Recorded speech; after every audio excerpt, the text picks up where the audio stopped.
성녀 마리아에게 나시고 본디오 빌라도에게 고난을 받으사 십자가에 못 박혀 죽으시고 장사한 지 사흘 만에 죽은 자 가운데서 다시 살아나시어 하늘에 오르사 전능하신 하나님 우편에 앉아 계시다가 저리로서 산 자와 죽은 자를 심판하러 오시리라. 성령을 믿사오며 거룩한 공회와 성도가 서로 교통하는 것과 죄를 사하여 주시는 것과 몸이 다시 사는 것과 영원히 사는 것을 믿사옵나이다. 아멘. 은혜가 풍성하신 하나님, 오늘도 소망과 기쁨을 가지고 주님을 바라보며 죄 전에 나온 죄 백성들 긍휼히 여겨 주옵시고 하나님 은혜 가운데 온전히 보내는 복된 날 되게 하여 주옵소서. 죄 백성들 강건하게 지켜주시고 오늘도 아버지 앞에 올려드리는 간구마다 응답받아 이 땅 사는데 필요한 것 채워주시고 특별히 하나님 나라를 왕성히 세워나가는 일에 쓰임받게 하여 주옵소서. 오늘도 아버지여 온 세상에 고통의 소리가 아직도 끊이질 않고 있사오니 주여 도와주셔서 바이러스의 위협이 다 물러가게 하여 주옵시고 온전히 주님이 허락하신 그 일상의 소소한 기쁨을 회복하게 하여 주옵소서. 오늘도 교회마다 예수의 이름을 부를 때 하나님의 놀라운 능력과 권세가 나타나게 하셔서 이 세상에 하나님의 징조로 살아가는 성도들로 가득 차게 하여 주옵소서. 하나님 땅끝까지 나가 복음 증거하는 선교사님들에게도 은혜 주시고 오늘도 귀한 사역 통해 복음이 온 세상을 넘치게 하여 주옵소서. 그래서 우리 주님이 다시 오실 그날이 속히 도래하게 하여 주옵소서. 오늘도 자녀들 지켜주시고 또 연로하신 어르신들에게도 은혜 주시고 하나님 나라가 왕성히 이루어져가는 그런 놀라운 역사를 우리 눈이 보게 하여 주옵소서. 감사드리며 예수님 이름으로 기도합니다. 아멘. 우리 찬양 366장 부르시겠습니다.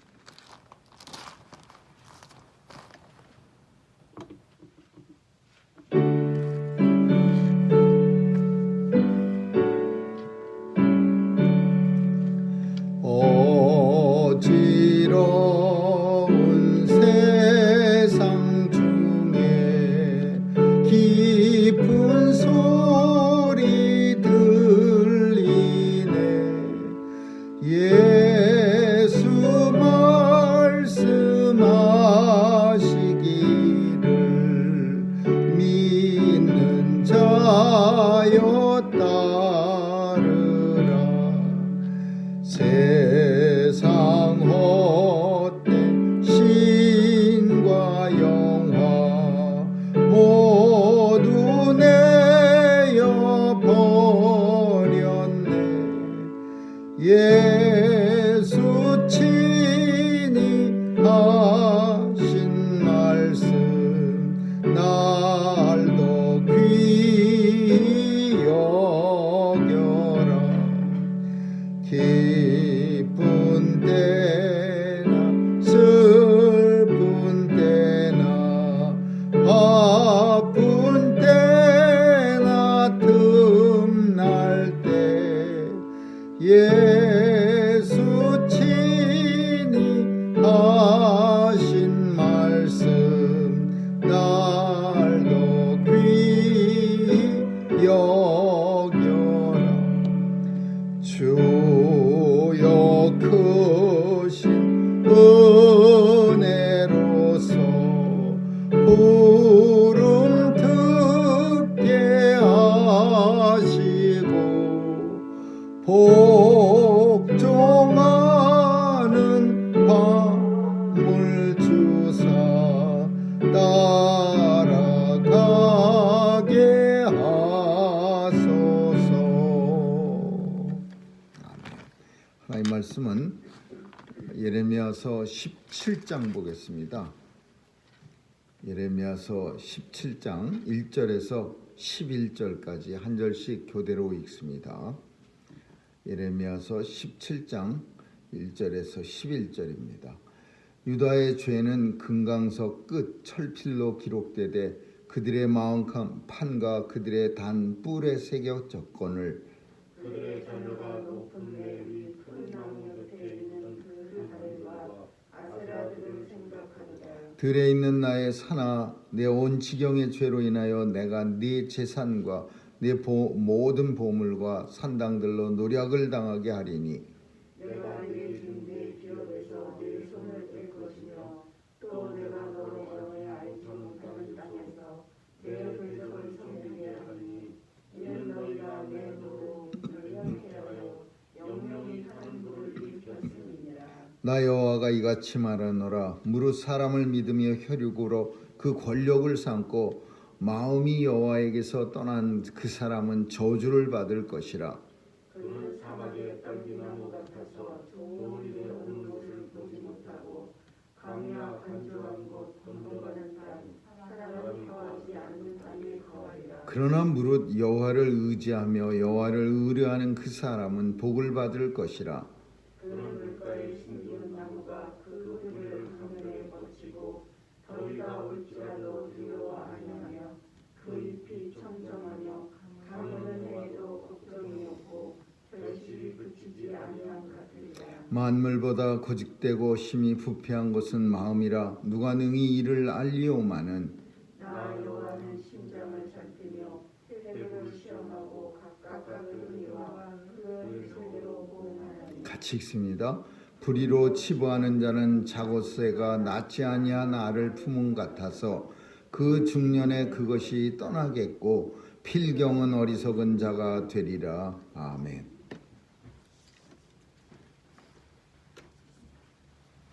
세계사에 아주 큰 전쟁이 있었는데 영국과 프랑스의 전쟁입니다. 특별히 나폴레옹 시대 때 나폴레옹은 어떻게 하든지 영국을 멸망시키려고 침략을 많이 했습니다. 근데 결정적인 전쟁이 하나 나폴레옹이 아주 영원히 못 나오게 되는 그런 전쟁이 있었는데 그게 트라팔카 해전입니다. 영국의 배와 프랑스의 해군들이 부닥쳐서 큰 싸움을 했는데 이 싸움에서 프랑스 나폴레옹의 군대는 다시는 일어설 수 없을 만큼 큰 패전을 했습니다. 근데 이 전쟁이 왜 오랫동안 사람들 입에 오르내리냐 하면은 나폴레옹은 전쟁 전에 부하 중에 한 사람이 우리도 목사님을 불러다가 기도를 하고 그 다음에 전쟁을 시작해야 되지 않겠습니까? 그랬더니 나폴레옹이 하는 말이 전쟁은 내가 합니다. 나는 전쟁에서 한 번도 진 적이 없고 전쟁은 항상 사람이 하는 겁니다. 그러면서 그 부하의 요청을 거절했답니다. 근데 트라팔카 대전에서 영국의 장군은 넬슨 제독이었는데 그분은 전쟁 전에 온 병사들과 함께 같이 기도를 하고 그리고 나서 해전을 이제 전쟁에 나갔는데 결과는 내가 전쟁하겠다는 그 나폴레옹의 큰 패배로 끝이 나서 세인트 헬레나 섬으로 나폴레옹은 귀양 가고 그리고 다시 재개하지 못했다고 합니다. 오늘 본문 속에는 왜 그런 얘기 본문 속에서 나오냐 하면 이스라엘에 멸망당할 때쯤 돼서 유다의 사람들 중에는 두 종류의 사람으로 나누어져 있었습니다. 한 종류는 우리가 잘 아는 인본주의 사람들, 그저 열심히 사람들 통해서 뭔가 해보려고 하는 나폴레옹 같은 전쟁은 내가 합니다. 전쟁은 사람이 합니다. 나 여호와가 말하노라. 사람을 믿으며 혈육으로 그 권력을 삼고 마음이 하나님에게서 떠난 그 사람들은 저주를 받을 것이라. 온전히 인본주의 사상이 가득한 사람들로 가득 차 있었습니다. 물론 반면에 또 하나님을 의지하는 사람도 있었습니다. 여호와를 의지하며 하나님을 의뢰하는 그 사람은 복을 받을 것이라. 인본주의와 신본주의는 비단 예레미야 선지자 시대에만 존재했던 게 아니라 역사 속에서 계속해서 두 그룹이 아담과 하와 시대에서부터 같이 존재합니다. 그래서 계속 싸우는 거예요. 계속 신본주의와 인본주의가 서로 싸워갖고서 계속해서 오늘날까지 역사를 써내려가는 겁니다. 그래서 지금도 우리가 사는 시대에도 인본주의 세력들이 엄청나게 많아서 어떻게 하면 이 세상에서 하나님의 존재와 또 우리의 믿음을 어떻게 하면 무너뜨리려고 그렇게 열심히 노력하는, 물론 인본주의의 뒤에는 사탄의 세력이 있습니다. 그리고 반면에 목숨을 걸고 대항하는 신본주의의 믿음의 사람들이 있습니다. 물론 그 배후에는 하나님에 대한 믿음이 있기 때문에 신본주의로 살아가는, 인본주의라는 거 하는 것은 인간 중심주의라는 거예요. 인간이 중심이다. 신본주의는 하나님 중심주의. 인본주의의 대표적인 역사적 사건은 우리가 아는 것처럼 르네상스입니다. 인생들이 하나님을 갑자기 멀리하고 사람의 가치를 높이 세워갖고서 르네상스는 인본주의로 돌아가자고 하는 그런 혁명이라고, 세상의 혁명이라고 볼 수 있는 거죠. 오늘 본문 속에 하나님께서 죄를 사람들의 마음판에 새겼는데, 금강석, 철필로, 이게 금강석은 다이아몬드요. 그래서 다이아몬드는 유리를 깨는 데 사용합니다. 단단한 유리를 자를 때 그 다이아몬드 조그만 알을 그 유리 자르는 칼 앞에 붙여서 유리를 찍 하고 자르면 그걸 똑 부러뜨리면 유리가 잘라지는 거예요. 그 단단한 금강석으로 사람들의 마음에 죄를 새겨줬는데 뭐가 잘못됐다 그렇게 우리 마음속에 유다 사람들에게 새겼는데, 이 사람들은 그 자기들의 죄를 기억하지 아니하고 오히려 그들은 아세라상 그리고 단들과 아세라를 생각하도다. 이게 뭐예요? 하나님께서 그 마음에 양심에 찔림을 계속 주신 거예요. 이렇게 살면 안 돼. 하나님의 자녀들이 이렇게 살아서 되겠어? 금강석으로 그 마음판에 잘못된 것을 깊이 새겨줬는데, 근데 겨우 생각해낸 게 단과 아세라를 생각하도다. 이것은 우상에게 돌아갔다 그런 말이죠. 우상을 바라보는 거야. 우상 섬기지 말라고 금강석으로 마음판에 양심에다가 하나님이 찔림을 줬는데, 오히려 더 세게 더 강하게 우상을 섬기려 나가는 거예요. 그래서 결국은 하나님께서 내가 내게 준 모든 기업에서 내 손을 띄게 할 것이라.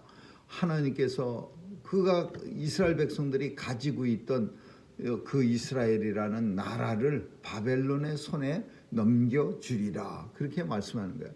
그러면서 당시 유대 사람들의 두 종류, 인본주의와 신본주의의 사람들을 새기면서, 인본주의 사람들은 잘 되는 것 같지만 그러나 사막의 떨기나무 같아서, 이 사막의 떨기나무가 뭐냐 하면요, 사막의 그 광야 같은 데 가면은 이렇게 무슨 풀같이 이렇게 삐죽삐죽 올라온 그런 나무들이 있는데 그게 떨기나무입니다. 이스라엘은 엄청 흔한 나무예요. 모세가 하나님으로부터 부르심을 받을 때 떨기나무 가운데 있었어요.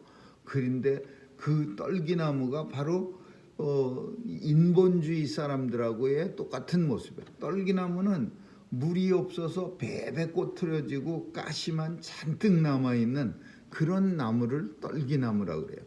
그러나 우리가 잘 아는 하나님을 잘 섬기는 신본주의 사람들은 물가에 심기운 나무가 뿌리를 강변에 뻗치고 더위가 올지라도 두려워 아니하며 잎이 청청하고 가무는 해에도 걱정이 없고 결실이 끝이지 아니하리라.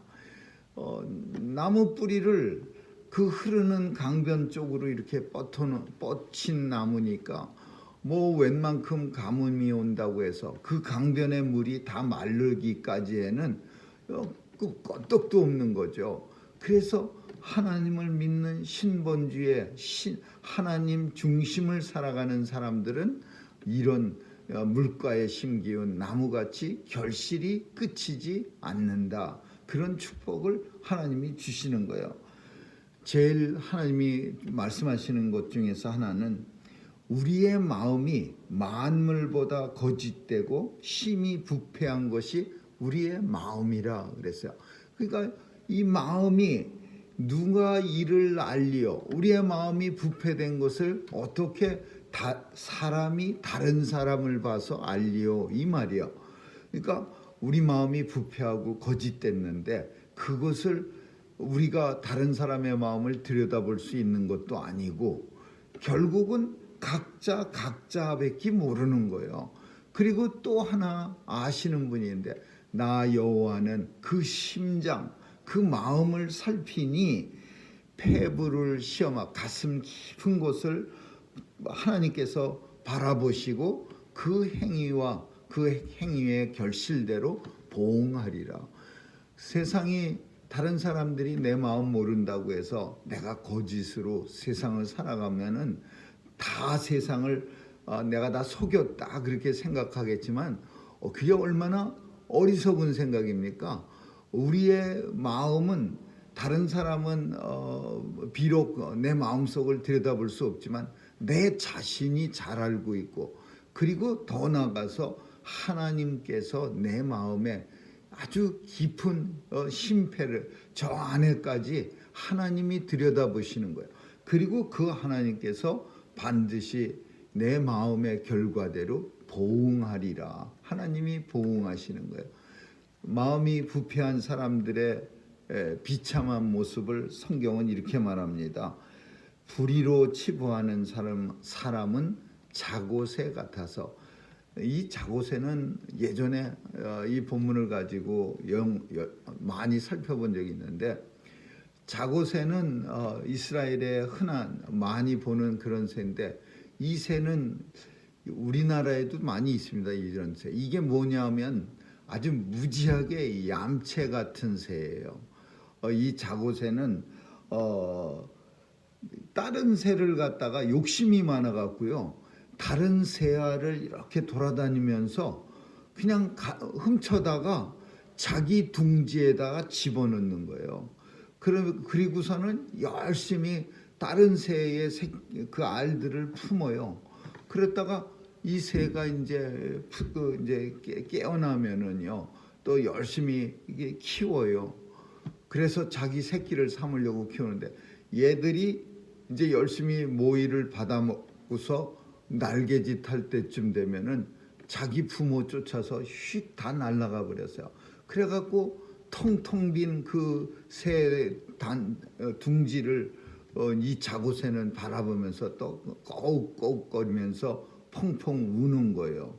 그러니까 이게 무슨 말이냐 하면은요, 하나님을 섬기지 않는 사람들은 마치 자고새 같아서 자기 마음대로 세상을 열심히 움켜쥐려고 그냥 손을 하루 종일 발버둥 치면서 꾸역꾸역 자기 둥지에 갖다가 쌓지만 결국은 중년이 되어서 여기 성격에 중년에 그것이 떠나겠고라는 표현을 썼는데 결국 언제가 되면은 때가 되면은 그 내가 꽉꽉 모았던 것들이 다 없어져서 그 둥지가 MT가 아무것도 빈 둥지가 되리라.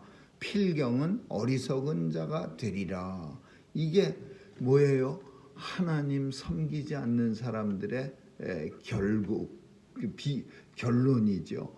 그래서 하나님을 잘 섬겨야 하나님 신본주의의 삶을 살아야 하나님께서 지켜주시고 하나님께서 함께 해주셔야 물가에 심기운 나무 같아서 결실이 끝이지 않게 되는 거죠. 오늘도 우리가 사는 세대는 심각하게 뭐 좌판이 우판이 하면서 그런 분열도 참 인생들을 괴롭히는 한 가지의 모습이라, 우리 인생들의 잘못된 모습이라고 보여지지만, 그보다 더 무서운 거는 인본주의와 신본주의의 대결입니다. 하나님의 존재를 파괴하는 그런 모습들. 그래서 어떻게 하든지 인간의 모습만, 이 사람만 강조하는 그런 모습들. 그래서 교회를 기도하는 시간을 클래스에서, 학교에서 없애버리고, 또 그것도 공평한 거를 이유로 군대에서는 예수의 이름으로 기도도 못하게 한답니다. 예수님의 이름으로 기도합니다. 그렇게 기도했다가 어떤 군목, 미국 육군의 군목은 징계 처분을 받았답니다. 왜냐하면 미군 속에는 이슬람도 들어있고 뭐 부디스트도 들어있고 또 예수 믿는 성도들도 들어있고, 그런데 예수의 이름으로 기도할, 예전에는 군목이 그런 게 어디 있었습니까? 모든 군목은 다 예수의 이름으로 기도했죠. 근데 이게 인본주의가 횡행해지면서 사람의 인권이라는 이름으로 이제 더 이상 예수의 이름으로 기도하지 마라, 신의 이름으로 기도하라. 그냥 신이야, 그냥 무조건 신이야. 예수님이 아니라 군대에서 기도할 때 신으로 이루어요. 그러니까 이게 얼마나 사악해지고 악랄해지는 그 사탄의 공격이 온 나라를 다 덮치는 거예요. 우리는 언뜻 잘못하면 어느 바보 같은 사람은 야, 되게 인권이 살아있네, 예수 믿는 사람들만 참 우대하는 게 아니라 모든 사람을 다 공평하게 대하느라고 신이라고 말해라고 하는 것 얼마나 좋아. 이런 사람도 있겠지만은 그건 결국 하나님 나라를 파괴하는 일이야. 하나님에게서 떠나는 일이야. 신본주의를 파괴하고 인본주의로는, 인권이라는 이름으로 동성애가 넘쳐났고, 인권이라는 이름으로 신본주의가 파괴됐고, 인권이라는 이름으로 르네상스가 나와서 하나님 나라를 파괴시켰어. 오늘 이 세상은 신본주의와 인본주의의 전쟁입니다. 우리는, 하나님의 백성들은 신본주의를 위해서 앞장서서 싸우는 성도고 영적 군사입니다. 아무쪼록 오늘도 우리 눈에 비록 이 싸움이 육과 혈에 속하지 않아서 눈에 보이지 않는 싸움이지만 영적 싸움이 치열한 이때에 하나님의 군사로서 우리의 믿음을 굳건히 지키고 하나님 나라 확장하는 일에 앞장설 수 있는 온 성도들 되시기를 주님의 이름으로 축원합니다. 기도하겠습니다. 좋으신 하나님 감사합니다. 오늘도 인본주의가 판을 치는 세상에서 우리 하나님 잘 섬기며 예수 그리스도의 이름을 앞장세워 나가는 온 성도들로 다 삼아 주옵소서. 하나님께서 강한 믿음과 또 담대한 능력도 허락해 주시고, 우리에게 하나님이 주시는 권세가 있어 이 세상을 하나님의 나라로 확장시키고 또 강건하게 세워가는 일에 쓰임받는 성도들로 다 되게 해 주옵소서. 감사드리며 예수님 이름으로 기도합니다. 아멘. 주기도문으로 마치겠습니다. 하늘에 계신 우리 아버지여, 이름이 거룩히 여김을 받으시오며 나라에 임하옵시며 뜻이 하늘에서 이룬 것 같이 땅에서도 이루어지이다. 오늘날 우리에게 일용할 양식을 주옵시고, 우리가 우리에게 죄 지은 자를 사하여 준 것 같이 우리의 죄를 사하여 주옵시고, 우리를 시험에 들게 하지 마옵시며 다만 악에서 구하옵소서. 대개 나라와 권세와 영광이 아버지께 영원히 있사옵나이다. 아멘.